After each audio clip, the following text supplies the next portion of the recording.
ये आकाशवाणी गोरखपुर है। अब आप वेद प्रकाश पाठक से समाचार सुनिए। गोरखपुर से लखनऊ के बीच शुरू हुई वंदे भारत एक्सप्रेस का आज से नियमित संचालन शुरू हो गया। पहले दिन ट्रेन की सभी सीटें फुल रहीं। पूर्वोत्तर रेलवे की पहली और प्रदेश की दूसरी वंदे भारत ट्रेन को प्रधानमंत्री नरेंद्र मोदी ने शुक्रवार को हरी झंडी दिखाई थी। यह ट्रेन गोरखपुर से प्लेटफॉर्म संख्या 2 से चलेगी। इसका संचालन शनिवार को छोड़कर पूरे सप्ताह किया जाएगा। गोरखपुर से लखनऊ को चलने वाली वंदे भारत एक्सप्रेस की गाड़ी संख्या 22549 रहेगी और लखनऊ से गोरखपुर वंदे भारत की गाड़ी संख्या 22550 होगी। गोरखपुर से यह ट्रेन सुबह 6:05 पर चलेगी और सुबह 10:20 पर लखनऊ पहुंचेगी। गोरखपुर से लखनऊ तक का सफर वंदे भारत 4.25 घंटे में पूरा करेगी।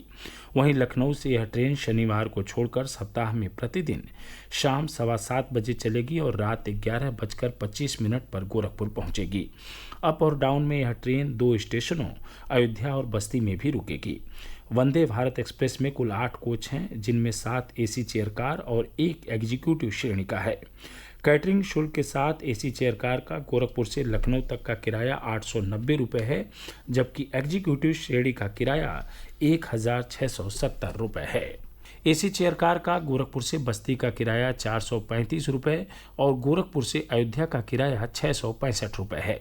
वहीं एग्जीक्यूटिव श्रेणी का गोरखपुर से बस्ती का किराया 820 रुपये और गोरखपुर से अयोध्या का किराया 1215 रुपये है।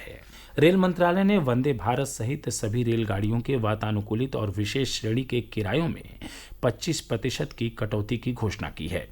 पिछले 30 दिनों के दौरान इन रेलगाड़ियों में यात्रियों की संख्या 50% से कम होने के कारण यह निर्णय लिया गया।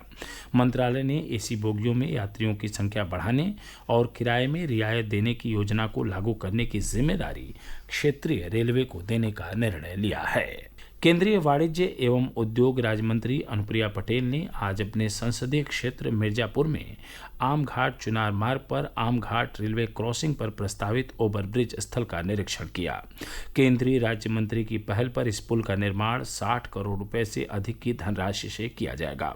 श्रीमती पटेल ने कहा कि आगामी 1 अगस्त से पुल का निर्माण शुरू होगा और अगले वर्ष मार्च तक इसे पूरा कर लिया जाएगा। अयोध्या में निर्माणाधीन राम मंदिर के भूतल का काम पूरा होने के बाद अब प्रथम तल के निर्माण का कार्य शुरू हो चुका है। श्री राम जन्मभूमि तीर्थ क्षेत्र न्यास ने मंदिर निर्माण की ताज़ा तस्वीरें सोशल मीडिया पर साझा की हैं।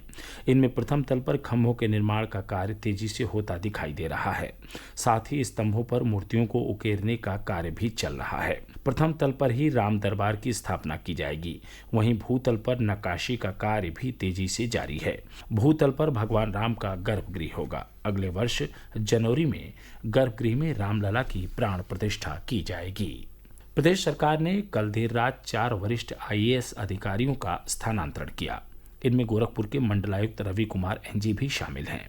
उन्हें ग्रेटर नोएडा प्राधिकरण का सीईओ बनाया गया है। अब तक इस पद का अतिरिक्त प्रभार नोएडा प्राधिकरण की सीईओ रितु माहेश्वरी संभाल रही थीं। वहीं गोरखपुर के जिलाधिकारी कृष्णा करुड़ेश को फिलहाल गोरखपुर के मंडलायुक्त का अतिरिक्त प्रभार दिया गया है।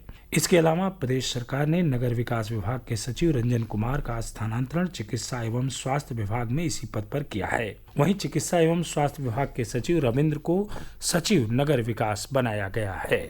प्रदेश के कई पश्चिमी जिलों में आज तेज वर्षा दर्ज की गई। नोएडा, गाजियाबाद, मेरठ, हापुड़, संभल सहित अन्य पश्चिमी जिलों में कल से ही हल्की से तेज वर्षा हो रही है। वहीं वाराणसी, मिर्जापुर, लखनऊ, प्रयागराज, आजमगढ़, जौनपुर और आसपास के जिलों में आज शाम हल्की से मध्यम वर्षा दर्ज की गई। गोरखपुर और आसपास के जिलों में कल सुबह तक तेज वर्षा हो सकती है। मौसम विभाग ने समूचे उत्तर प्रदेश में 14 जुलाई तक बारिश होने की संभावना जताई है। इस दौरान कई जिलों में तेज से अत्यधिक तेज वर्षा होने की भी चेतावनी जारी की गई है। वाराणसी में सावन के प्रथम सोमवार से पूर्व आज गंगा तट पर कांवड़ियों को नमामि गंगे संस्था की ओर से गंगा जल संरक्षण का संकल्प दिलाया गया। हाथों में तिरंगा थामे गंगा सेवी शिव भक्तों ने मां गंगा की आरती उतारकर स्वच्छता में भी हाथ बटाया। नमामि गंगे के काशी क्षेत्र के संयोजक राजेश शुक्ला ने गंगा को स्वच्छ रखने का संकल्प दिलाते हुए सभी को इस संबंध में जागरूक किया।